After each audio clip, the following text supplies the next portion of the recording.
सोमवार को मध्य प्रदेश के इंदौर हाईकोर्ट की पीठ ने भोजशाला के एएसआई सर्वे की इजाजत दे दी है, जिसकी रिपोर्ट 29 अप्रैल से पहले जमा होनी है। ये फैसला ज्ञानवापी के तर्ज पर लिया गया है।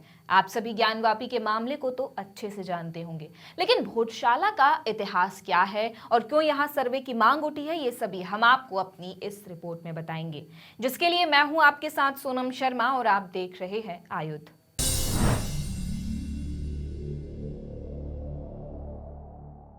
आज इंदौर हाईकोर्ट ने जस्टिस सुश्रुत अरविंद धर्माधिकारी और देव नारायण मिश्रा की पीठ ने भोजशाला के एएसआई सर्वे करने की मंजूरी दे दी है। उन्होंने कहा कि दोनों पक्षों के प्रतिनिधियों की उपस्थिति में ये सर्वे होगा। ये सर्वे वैज्ञानिक तरीकों से मस्जिद परिसर के 50 मीटर के दायरे में होगा, जिसमें अगर जरूरत लगी तो खुदाई भी कराई जाएगी। सबसे पहला सवाल ये उठता है कि क्यों होगा ये सर्वे। तो आपको बता दें कि मध्य प्रदेश के धार में स्थित कमाल मौलाना मस्जिद को लेकर हिंदू फ्रंट फॉर जस्टिस ने हाईकोर्ट में याचिका दायर की थी। हिंदू पक्ष का कहना है कि मस्जिद के स्थान पर पहले मां सरस्वती का मंदिर भोजशाला था, जिसका निर्माण साल 1034 में परमार शासक राजा भोज ने कराया था, जहां मां शारदा की आराधना होती थी। माना जाता है कि भोजशाला का निर्माण राजा भोज ने संस्कृत की पढ़ाई के लिए बनवाया था। इसे हम बिल्कुल तक्षशिला जैसा ही एक विश्वविद्यालय मान सकते हैं। वहीं मुस्लिम पक्ष इसे मौलाना कमालुद्दीन की मस्जिद मानते हैं और सालों से दोनों पक्षों के बीच में इसे लेकर विवाद चल रहा है, जिसके बाद में अब जाकर इसके सर्वे की मंजूरी मिली है। अब हम आपको लेकर चलते हैं भोजशाला के इतिहास में, जिससे इस मामले का सच भी आपके सामने आ जाएगा। शुरुआत करते हैं भोजशाला के निर्माण से। साल 1034 में भोजशाला का निर्माण राजा भोज ने कराया था। यह एक संस्कृत विश्वविद्यालय था। साल 1269 में अरब मूल के कमाल मौलाना धार में आकर बसे थे और 1305 में यहाँ अलाउद्दीन खिलजी ने परमारों को हराकर अपना इस्लामी शासन जमा लिया था और भोजशाला समेत कई धार्मिक स्थलों को ध्वस्त कर दिया था। और साल 1514 में महमूद शाह खिलजी द्वितीय ने भोजशाला को तब से 200 साल पहले मृत्यु को प्राप्त हुए कमाल मौलाना की याद में यहाँ पर मस्जिद बना दी थी, जिसके बाद में साल 1995 में पहली बार हिंदू और मुस्लिम पक्ष के बीच में विवाद हुआ था। फिर सुलह हुई कि मंगलवार को हिंदू पक्ष पूजा करेगा यहाँ पर और शुक्रवार को मुस्लिम पक्ष यहाँ पर नमाज पढ़ेगा।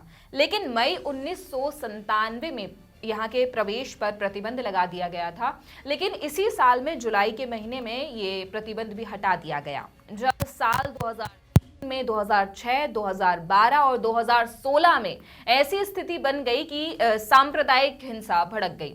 आपको बता दें कि इस समय पर वसंत पंचमी और शुक्रवार एक साथ पड़े, जिसके बाद में प्रशासन ने किसी तरह से यहाँ पर स्थितियों को संभाला और अब ऐसी स्थिति साल 2026 में एक बार फिर से बनने वाली है। लेकिन इससे पहले ही ये याचिका दायर कर दी गई है, जिसमें ऐसा कहा गया है कि अगर इस जगह पर हिंदू मंदिर निकलता है तो इसके बाद में यहाँ पर जो मुस्लिम पक्ष के लोग नमाज अदा करते हैं उसको बंद कर दिया जाएगा।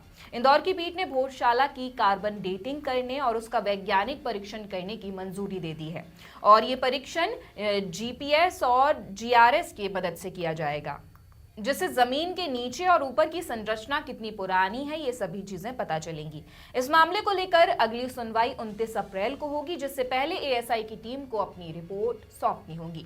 इसके अलावा सर्वे की वीडियोग्राफी भी कोर्ट को सौंपनी होगी। वीडियो के अंत में हम आपको एक और चौंकाने वाली बात इससे जुड़ी बता देते हैं कि मुगलों के आक्रमण के बाद जब अंग्रेजों का शासन हुआ तो साल 1875 में एक खुदाई करवाई गई अंग्रेजों के द्वारा। उस स्थान पर माँ वाग्देवी यानी कि माँ सरस्वती की प्रतिमा मिली और आप शायद विश्वास ना करें कि ये माँ सरस्वती की प्रतिमा यानी कि माँ वाग्देवी की प्रतिमा आज भी 114 सालों से ये ब्रिटिश म्यूजियम ग्रेट रसल में रखी हुई है और साल 1992 से कई बार इसे लाने के प्रयास किए गए पर कोई भी फायदा नहीं हुआ। आपकी इस खबर को लेकर, इस एएसआई सर्वे को लेकर क्या राय है, हमें कमेंट करके जरूर बताएं।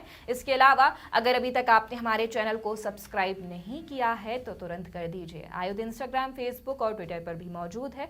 अगर वहां अभी तक आपने उसे फॉलो ना किया हो तो तुरंत कर दीजिए। आपका बहुत बहुत धन्यवाद। लगातार जुड़े रहने के लिए आयुध को सब्सक्राइब जरूर करें।